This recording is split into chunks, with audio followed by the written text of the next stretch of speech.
Assalamualaikum warahmatullahi wabarakatuh. Selamat siang teman-teman semuanya dan dosen yang saya cintai, yang saya hormati, Ibu Dwi Ismiana. Terima kasih pada kesempatan hari ini.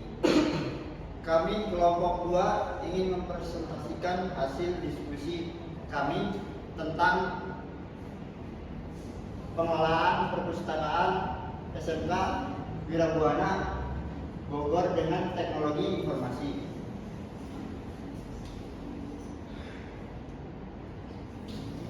Pertama-tama sebelum melanjutkan penjelasan kami, izinin kami memperkenalkan anggota kami. Saya sendiri, Wahyudi. Saya Bramantio. Nama saya Muhammad Atayana. Nama saya Rama Yunanu. Saya Silwini. Dan di sini ada daftar isi yang akan dijelaskan satu persatu oleh anggota tim kami.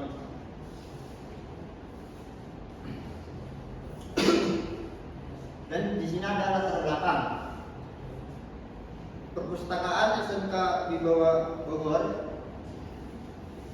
sudah pakai aplikasi cloud untuk data buku dan peminjaman. Tapi proses peminjaman masih kurang efisien.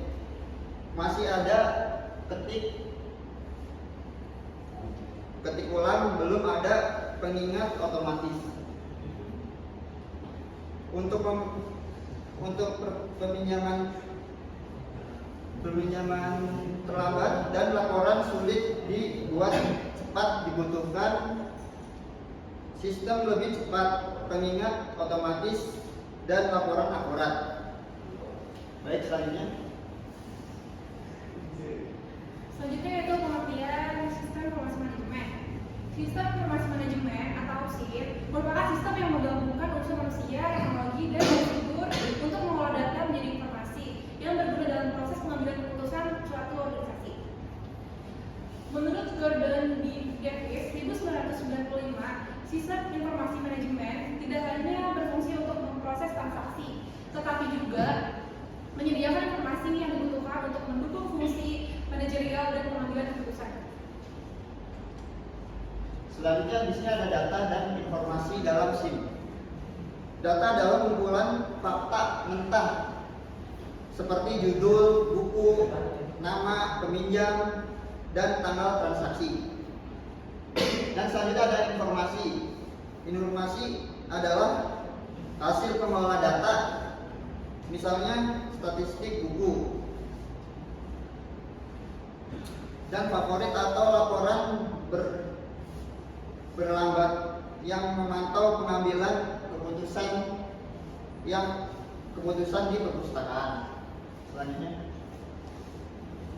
Selanjutnya di sini ada level pengguna informasi dalam organisasi. Pertama ada tingkat operasional, petugas perpustakaan yang melakukan pencatatan, peminjaman, dan pengembalian. Selanjutnya ada tingkat manajemen menengah, kepada perpustakaan yang menggunakan laporan untuk monitoring dan evaluasi.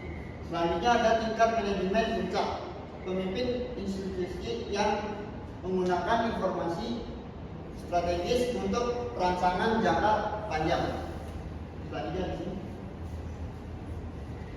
Lalu ada komponen SIM, sebuah sistem informasi manajemen terdiri dari beberapa komponen utama yang saling berhubungan.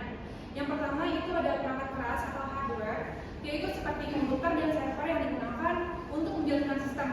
Kedua, perangkat lunak atau software, yaitu program atau aplikasi yang berfungsi untuk mengolah data menjadi informasi. Yang ketiga itu adalah data, yang merupakan bahan mentah yang akan diproses dalam sistem. Keempat, yaitu prosedur. Prosedur adalah aturan dan langkah-langkah yang mengatur cara sistem dijalankan. Dan yang kelima, yaitu brainware atau manusia sebagai pengguna dan pengelola sistem. Lalu selanjutnya di sini ada analisis penggunaan sistem. Yang pertama ada cepat dan efisien. Peminjaman harus tinggal scan barcode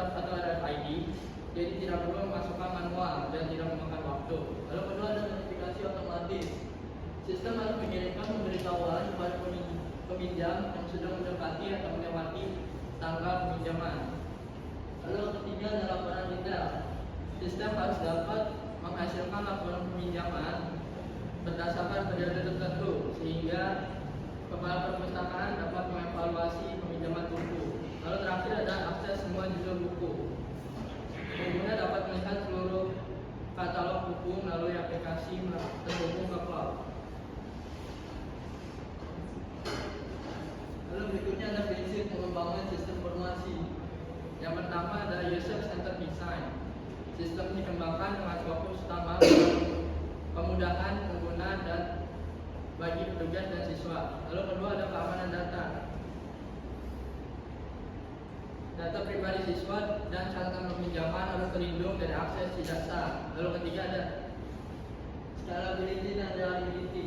Sistem harus mampu menangani jumlah transaksi tinggi dan optimis tinggi karena layanan cloud. Dan terakhir ada integrasi. Sistem terintegrasi antara database, notifikasi, dan aplikasi pengguna. Lalu ada arsitektur sistem informasi dan jenisnya. Arsitekturnya berbentuk cloud, sistem berbasis cloud menyimpan data di pusat, data yang dapat diakses via internet dimanapun dan kapan saja. Lalu jenis sistemnya ada dua. Yang pertama sistem informasi transaksi, yaitu untuk pengelolaan peminjaman dan pengembalian buku. Lalu kedua ada sistem informasi manajemen atau manajemen informasi sistem untuk generasi laporan dan statistik.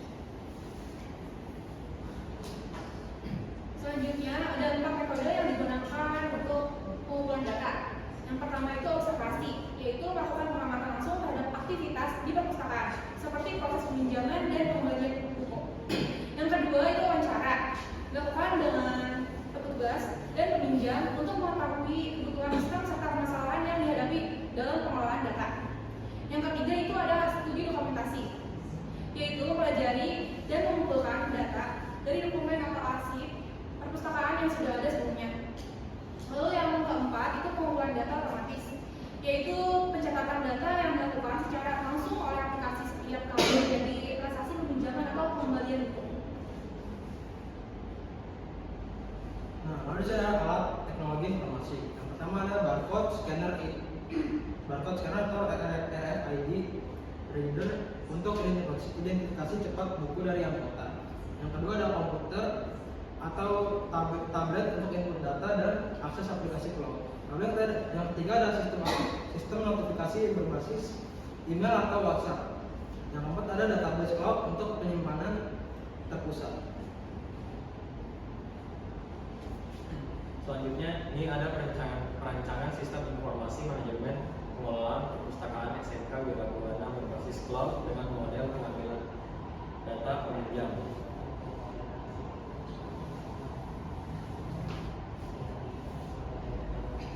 Yang pertama ini ada arsitektur cloud-nya. Arsitektur cloud ini terbagi jadi 3 bagian, yaitu front end, back end, dan output. Nah, pada bagian front end-nya ini terdapat pengguna sistem yang akan menggunakan aplikasi atau web perpustakaan ini. Nah, selanjutnya ada internet. Internet ini sebagai penghubung antara front end dan back end-nya. Selanjutnya di bagian back end ini ada server aplikasi. Nah, server aplikasi ini itu digunakan untuk menjalankan logika peminjaman buku atau misalnya mau mencari list buku yang tersedia atau tidak. Selanjutnya ada aplikasi perpustakaan. Nah, aplikasi perpustakaan ini itu menampilkan itu buku apa aja, buku apa aja yang bisa dipinjam atau bisa menampilkan buku yang lainnya. Sini ada database juga. Database ini tuh digunakan, database-nya itu berbasis cloud dan akan digunakan untuk menyimpan buku yang tersimpan atau mencatat transaksi peminjaman buku. Nah, yang terakhir di backend ini tuh ada notifikasi dan pengingat. Nah, notifikasi ini tuh berfungsi sebagai pengingat kalau misalnya buku ini tuh sudah tersedia atau tidak tersedia. Nah, bahkan di notifikasinya ini juga tuh ada pemberitahuan kalau misalnya ini bukunya itu sudah mencapai batas pinjaman. Selanjutnya yang di bagian output ini tuh ada itu dashboard laporan. Nah, dashboard laporan ini akan menampilkan semuanya yang mulai dari riwayat peminjaman buku, buku apa yang telah dipinjam dan dicatat, dan menampilkan juga riwayat transaksi yang disimpan dari setelah diproses di backend.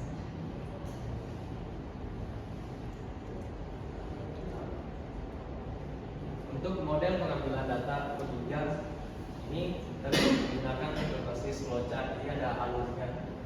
Itu yang pertama, pengguna membuka aplikasi. Pengguna ini menggunakan aplikasinya, terus si pengguna ini akan, dan aplikasi ini akan menampilkan menu peminjaman buku.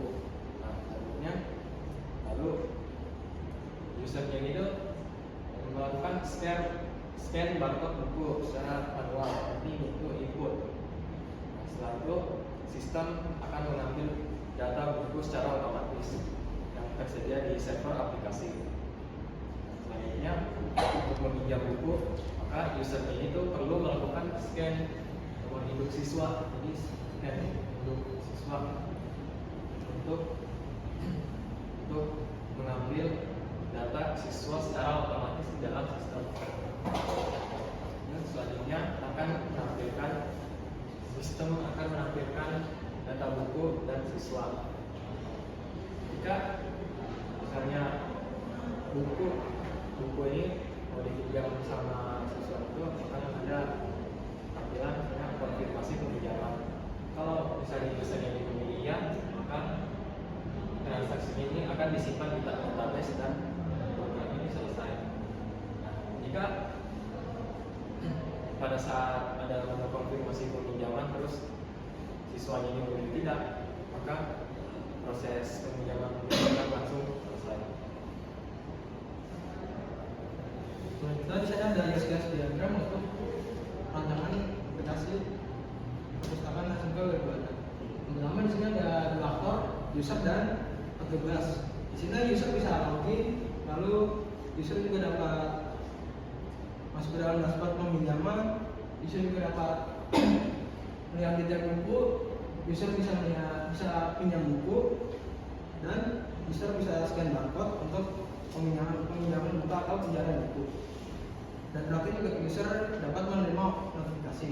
Untuk bagian aktor petugas dapat melihat dashboard admin, dapat melihat detail buku, dan bisa mengakses laporan. Terakhir, petugas juga dapat melakukan proses peminjaman. Nah, di sini ada dia atau entity relevancy diagram. Nah, di sini ada user one to many ke buku. Lalu selanjutnya ada user juga one to many ke transaksi, dan dari buku one to many ke transaksi, dari buku juga memiliki one to many ke kategori. Lalu ada tabel transaksi, dia kapabilitasnya ke detail transaksi yaitu one to many. Terus transaksi juga memiliki relasi ke aplikasi one to many. Kurang lebih itu aja. Dan terima kasih. Sekian, terima kasih dari kelompok kami. Presentasi kami sudah selesai. Cukupkan sampai di sini karena kalau di sana udah bahagia sama yang lain. Untuk yang ingin bertanya boleh komen di bawah. Terima kasih. Assalamualaikum warahmatullahi wabarakatuh.